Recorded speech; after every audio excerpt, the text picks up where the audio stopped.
Where did Moses receive the 10 Commandments on Mount Sinai? Imagine standing at the foot of a mountain so sacred that it's called the mountain of God. That's where Moses received the 10 Commandments, a moment that changed history. This event is described in the book of Exodus in the Old Testament, which is part of the early history and law of the Bible's first 5 books, known as the Pentateuch. Moses was on Mount Sinai, also called Mount Horeb, which is located in the Sinai Peninsula. This area is a rugged, remote region between Egypt and Israel, rising about 7,497 feet above sea level. The mountain is recognized by Judaism, Christianity, and Islam as the place where God revealed his laws to Moses.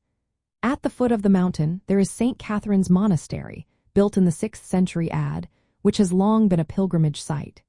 The biblical account describes a dramatic scene where God's presence appears with fire, smoke, thunder, and the mountain shaking. These signs show how holy and powerful the moment was. The mountain is often called the Mountain of God because of its spiritual importance. Scholars have debated the exact location of Mount Sinai. While most agree it's in the Sinai Peninsula, some suggest other sites in northwestern Saudi Arabia. However, no archaeological evidence has definitively confirmed any specific spot. The story of Moses receiving the 10 Commandments at this mountain is a key part of understanding the biblical foundation of moral and religious laws. It marks a moment when God establishes a covenant with the Israelites, giving them rules to live by. This event is more than just a story. It shows how God revealed his character and expectations for his people. The location of Mount Sinai helps us see the context of these laws and their lasting importance.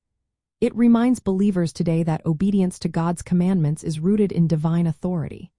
The mountain symbolizes a meeting place where heaven and earth connect, encouraging us to reflect on how these commandments guide our personal and community lives.